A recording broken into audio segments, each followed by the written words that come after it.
Hello friends, स्वागत है आपका हमारे चैनल सफलता का अड्डा पर। और आज है 31 जनवरी 2021। आइए देखते हैं आज की करंट अफेयर्स का हमारा पहला क्वेश्चन क्या है। तो आज का हमारा पहला क्वेश्चन है, CSIR और किसने एक समझौते पर हस्ताक्षर किए हैं। CSIR और किसके बीच एक समझौता हुआ है, आप इसको इस प्रकार से भी समझ सकते हैं। तो CSIR और किसके बीच हाल ही में समझौते पर हस्ताक्षर किए गए हैं। तो CSIR और लद्दाख के बीच ये हस्ताक्षर किए गए हैं। अब लद्दाख और CSIR के बीच समझौता हुआ है। अब लद्दाख की बात करते हैं पहले, बाद में CSIR के ऊपर भी चर्चा करेंगे। अगर हम आपसे लद्दाख की बात करें तो लद्दाख पहले जम्मू कश्मीर के अंतर्गत आता था, लेकिन जम्मू कश्मीर के अंतर्गत आता था लेकिन जब से धारा 370 को हटाकर जम्मू कश्मीर को भी एक केंद्र शासित राज्य जब से बनाया गया, तब से क्या हुआ, तब से लद्दाख को भी एक अलग नया केंद्र शासित राज्य बना दिया गया था। तो तभी से लद्दाख एक नया केंद्र शासित राज्य बन गया। और लद्दाख की अगर हम आपसे बात करें तो लद्दाख जो है यहाँ की दो राजधानी है। क्या? एक तो लेह और एक कारगिल। तो लद्दाख की राजधानी की बात करें, कैपिटल की, लेह और कारगिल यहाँ की राजधानी है। लद्दाख क्योंकि केंद्र शासित प्रदेश है तो यहाँ पर राज्यपाल ना होकर उपराज्यपाल होते हैं, यानी कि यहाँ पर उपराज्यपाल की नियुक्ति होती है। तो यहाँ के जो उपराज्यपाल है, लेफ्टिनेंट गवर्नर है, वो है राधा कृष्ण माथुर। कौन? राधा कृष्ण माथुर। अब बात कर लेते हैं आपसे CSIR के बारे में। तो CSIR की अगर आपसे बात करें, इसका पूरा नाम हो जाएगा council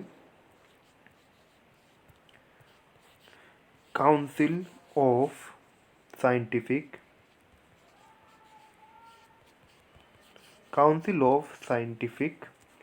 and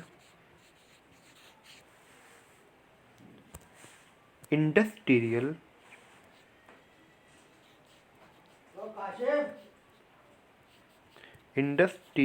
research.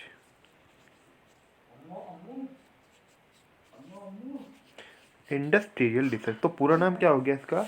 Council of scientific and industrial research. तो ये इसका पूरा नाम है। अगर हम इसकी स्थापना की आपसे बात करें कि इसकी स्थापना कब हुई थी, तो इसकी स्थापना की बात करें तो 26 सितंबर में इसकी स्थापना हुई थी। 26 सितंबर 1942 में। तो 26 सितंबर 1942 में इसकी स्थापना हुई। और अगर इसके मुख्यालय की हम बात करें तो इसका मुख्यालय न्यू दिल्ली में है। कहाँ पर? न्यू दिल्ली में मुख्यालय है किसका?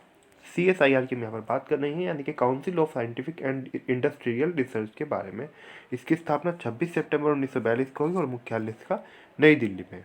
अब आगे बढ़ते हैं, लेकिन आगे बढ़ने से पहले जो यहाँ पर हमें इसी क्वेश्चन के अंदर, हमारे क्वेश्चन 1 के अंदर अन्य विकल्प दिए गए हैं, इनके ऊपर भी थोड़ी सी चर्चा करते हैं। बात करते हैं यूपी के बारे में, यानी कि उत्तर प्रदेश के बारे में। अगर उत्तर प्रदेश राज्य के बारे में आपसे बात करें तो यहाँ की राजधानी है लखनऊ। क्या? लखनऊ यहाँ की कैपिटल है उत्तर प्रदेश की। और लखनऊ से 2 या 3 क्वेश्चन परीक्षाओं के अंदर पूछ ली जाते हैं। एक क्वेश्चन तो ये पूछ लिया जाता है कि लखनऊ किस नदी के किनारे स्थित है। तो आपको याद रखना है, लखनऊ गोमती नदी के किनारे स्थित है। कौन सी नदी के? गोमती नदी के किनारे स्थित है। एक बात और आपको याद रखनी है, जो उत्तर प्रदेश का हाईकोर्ट है, इलाहाबाद हाईकोर्ट, उसकी जो खंडपीठ है वो भी लखनऊ में ही है।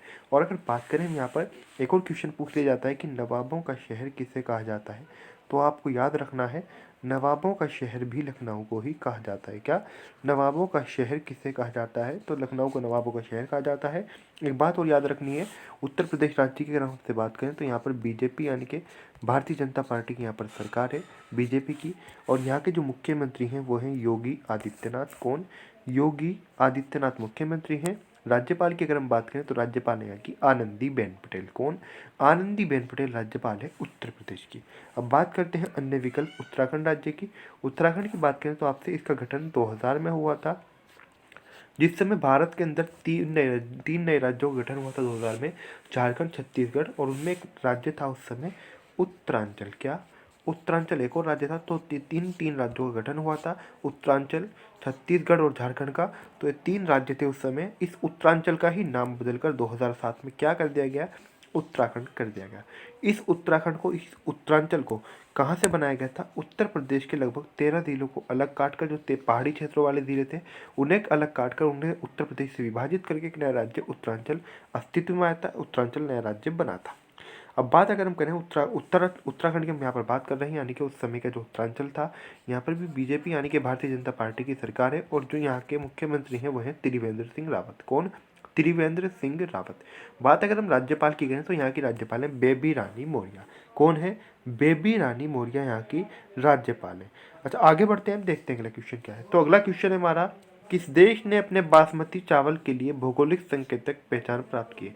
तो भौगोलिक संकेतक की पहचान प्राप्त की है जिसे कहा जाता है जीआई टैग। क्या जीआई टैग भी इसे कहा जाता है? तो भौगोलिक संकेतक पहचान प्राप्त की है पाकिस्तान ने। किसने की है?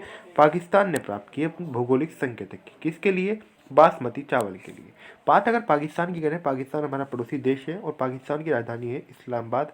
पाकिस्तान के प्रधानमंत्री इमरान खान है, जो कि अपने आप में एक अंतर्राष्ट्रीय क्रिकेटर भी रह चुके हैं। बात राष्ट्रपति की, प्रेसिडेंट ऑफ पाकिस्तान की, तो ये है आरिफ अलवी। कौन है? आरिफ अलवी। भारत की अगर बात करें नए विकल्पों की, तो भारत के बारे में आप सभी कुछ जानते हैं कि राजधानी नई दिल्ली है, हमारे राष्ट्रपति श्री रामनाथ कोविंद और प्रधानमंत्री नरेंद्र मोदी हैं। आप सभी कुछ भारत के बारे में जानते हैं, तो हम यहाँ पर भारत की विस्तार से चर्चा नहीं करेंगे और बात कर लेते हैं चीन की। चीन की अगर हम बात करें तो चीन की कैपिटल है बीजिंग। क्या? बीजिंग यहाँ की राजधानी है, कैपिटल है, और यहाँ की करेंसी है रेन मिनबी। क्या है? रेन मिनबी यहाँ की करेंसी है चाइना की। और चाइना की अगर हम बात करें राष्ट्रपति के बारे में, तो राष्ट्रपति हैं यहाँ के शी जिनपिंग। कौन है? शी जिनपिंग यहाँ के राष्ट्रपति हैं, यानी कि प्रेसिडेंट हैं। कहाँ के? चाइना के प्रेसिडेंट हैं शी जिनपिंग। अब आगे बढ़ते हैं, देखते हैं अगला क्वेश्चन क्या है। अगला क्वेश्चन है हमारा, यूरोपीय संसद की पूर्व सदस्य काजा कलास किस देश की पहली महिला प्रधानमंत्री बन गई है? तो काजा कलास हाल ही में एस्टोनिया की पहली महिला प्रधानमंत्री बन गई है। कहाँ की? एस्टोनिया की पहली महिला प्रधानमंत्री बन गई है। कौन? Kaja Kallas. यह यूरोपीय संसद की पूर्व सदस्य भी हैं काजा कलास। बात एस्टोनिया की अगर करें तो यहाँ की राजधानी है तालिन। क्या है? तो यहाँ की जो राजधानी है यह है तालिन, यह इसका सही नाम है। तालिन यहाँ की राजधानी है, यानी कि कैपिटल है। अब आगे बढ़ते हैं, देखते हैं अगला क्वेश्चन क्या है। अगला क्वेश्चन है हमारा, भारत और किसके बीच 6 भारतीय राज्यों में स्कूली शिक्षा की गुणवत्ता एवं नियंत्रण में सुधार हेतु, यानी कि सुधार करने के लिए $500 मिलियन पर हस्ताक्षर किए गए हैं? भारत और किसके बीच ये समझौता हुआ जिस पर हस्ताक्षर किए गए हैं? क्योंकि जो 6 भारतीय राज्य हैं उनके अंदर स्कूली शिक्षा की गुणवत्ता और नियंत्रण में सुधार करने के लिए, तो ये समझौता हुआ है वर्ल्ड बैंक के साथ, विश्व बैंक के साथ। बात अगर विश्व बैंक की करें, द वर्ल्ड बैंक की, तो इसकी स्थापना जुलाई 1944 में हुई थी और इसका मुख्यालय वाशिंगटन डीसी में है। कहाँ पर? मुख्यालय वाशिंगटन डीसी में। और द वर्ल्ड बैंक की स्थापना जुलाई 1944 में। अब देखते हैं अगला क्वेश्चन क्या है हमारा। अगला क्वेश्चन है हमारा, 30 जनवरी को राष्ट्रपिता महात्मा गांधी की कौन सी पुण्यतिथि मनाई गई है? तो 30 जनवरी को राष्ट्रपिता महात्मा गांधी की 73वीं पुण्यतिथि मनाई गई है। कौन सी? 73वीं पुण्यतिथि। अब आगे बढ़ते हैं, देखते हैं अगला क्वेश्चन क्या है। अगला क्वेश्चन है हमारा, आज प्रधानमंत्री नरेंद्र मोदी प्रबुद्ध भारत की कौन सी वर्षगांठ को संबोधित करेंगे? तो प्रबुद्ध भारत की 125वीं वर्षगांठ को संबोधित करेंगे प्रधानमंत्री नरेंद्र मोदी। अब बढ़ते हैं आगे, देखते हैं अगला क्वेश्चन क्या है। अगला क्वेश्चन है हमारा, आत्मनिर्भर फॉर्मेशन फ्लाइट का प्रदर्शन कौन करेगा? तो आत्मनिर्भर फॉर्मेशन फ्लाइट का प्रदर्शन करेगा हिंदुस्तान एरोनॉटिक्स लिमिटेड। कौन? HAL। तो हिंदुस्तान एरोनॉटिक्स लिमिटेड इसका पूरा नाम है HAL का। और इसका मुख्यालय की अगर हम बात करें कि HAL का मुख्यालय यानी कि हेडक्वार्टर कहाँ पर है, तो बेंगलुरु में। और इसकी स्थापना 23 दिसंबर 1940 को हुई थी। कब? 23 दिसंबर 1940। अब बढ़ते हैं आगे, देखते हैं अगला क्वेश्चन क्या है। तो अगला क्वेश्चन है हमारा, किस दिल्ली नगर निगम ने प्लास्टिक लाओ खाना खाओ को तेज करते हुए कचरा कैफे खोला है? तो ये कौन सा दिल्ली नगर निगम है जिसने प्लास्टिक लाओ खाना खाओ को तेज करते हुए, यानी कि इस अभियान को तेज करते हुए कचरा कैफे खोला है? तो ये जो कैफे खोला है जहाँ पर खाना मिलेगा प्लास्टिक लाने पर, कचरा लाने पर, ये खोला है दक्षिण दिल्ली नगर निगम ने। किसने? दक्षिण दिल्ली नगर निगम ने इसे खोला है। अब बात दिल्ली की करते हैं, क्योंकि दिल्ली से संबंधित यहाँ पर क्वेश्चन है। दिल्ली की अगर बात करें तो दिल्ली के मुख्यमंत्री अरविंद केजरीवाल हैं। दिल्ली के उपराज्यपाल, ये भी एक केंद्र शासित प्रदेश है, यहाँ पर 70 विधानसभा सीटें, और यहाँ के जो उपराज्यपाल हैं वो हैं अनिल बैजल। ये एक IAS अधिकारी है, उपराज्यपाल हैं यहाँ के। और बात अगर मुख्यमंत्री करें तो मनीष सिसोदिया यहाँ के डिप्टी CM है। और इस राज्य के अंदर आपकी, यानी कि आम आदमी पार्टी की सरकार है। अब बढ़ते हैं आगे, देखते हैं अगला क्वेश्चन क्या है। अगला क्वेश्चन है हमारा, अरविंद जोशी का निधन हुआ है, ये कौन थे? तो अरविंद जोशी हाल ही में इनका निधन हो गया है। ये गुजराती अभिनेता थे अरविंद जोशी। गुजराती अभिनेता थे। गुजरात राज्य की अगर आपसे बात करें तो राजधानी यहाँ की गांधीनगर है। मुख्यमंत्री यहाँ के विजय रूपाणी है। राज्यपाल की अगर हम बात करें तो राज्यपाल यहाँ के आचार्य देवव्रत है। कौन है? आचार्य देवव्रत गवर्नर ऑफ गुजरात हैं। गुजरात के अंदर भी BJP की, यानी कि भारतीय जनता पार्टी की सरकार है। अब आगे बढ़ते हैं, देखते हैं अगला क्वेश्चन क्या है। अगला क्वेश्चन है हमारा, किस देश में 9 मिलियन से अधिक कोविड-19 मामलों की पुष्टि की गई? तो कोविड-19 मामलों की 9 मिलियन से अधिक पुष्टि की गई है हाल ही में ब्राज़ील में। कहाँ पर? ब्राज़ील में की गई है। तो ब्राज़ील की अगर आपसे बात करें तो यहाँ की राजधानी है, कैपिटल है ब्रासिलिया।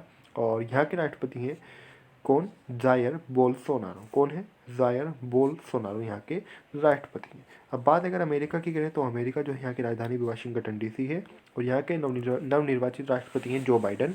श्रीलंका की बात करें तो श्रीलंका हमारा पड़ोसी देश तो ही, यहाँ की 2 राजधानियाँ हैं। क्या?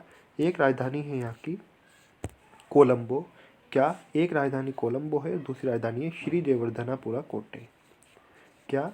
श्री जयवर्धनापुरा कोटे। तो 2 राजधानियां हैं, श्री जयवर्धनापुरा कोटे और क्या? कोलंबो। किसकी? श्रीलंका की। आज की जो हमारी करंट अफेयर्स है वहीं पर समाप्त होती है। आपको वीडियो कैसा लगा प्लीज़ कमेंट करके जरूर बताएं। वीडियो अच्छा लगे तो वीडियो को लाइक करें, वीडियो को शेयर करें। अभी तक आपने हमारे चैनल सफलता का अड्डा सब्सक्राइब नहीं किया तो प्लीज़ जरूर सब्सक्राइब कर दें। सब्सक्राइब करते समय बेल आइकन को प्रेस करना ना भूलें, यानी कि पूरी तरीके से सब्सक्राइब जरूर करें। पूरी तरीके से सब्सक्राइब करने से आपको क्या फ़ायदा होगा? जो भी हमारी क्लास आएगी, जो भी हमारी वीडियो आएगी, उसका नोटिफिकेशन सबसे पहले आपको मिलेगा। तो इसलिए पूरी तरीके से सब्सक्राइब जरूर करें, वीडियो को ज़्यादा से ज़्यादा शेयर करें और लाइक आपने अभी तक कर ही दिया होगा और कमेंट करके जरूर बताएं कि आपको क्लास कैसी लगी। जुड़े रहिए हमारे साथ में, क्योंकि हमारा उद्देश्य आपको सफल कराना है। इसीलिए हम कहते हैं कि हर कदम हमारा हर कदम सफलता की ओर, सफलता का अड्डा। और कोविड-19 क्वेश्चन की भी क्लासेस चल रही हैं। जो जिन स्टूडेंट को ना लिया हो तो वो क्लासेस जरूर ले लें। कंप्यूटर क्लास भी लगातार बहुत जल्द जारी की जा रही हैं, तो कंप्यूटर क्लास भी आप ज़रूर लें।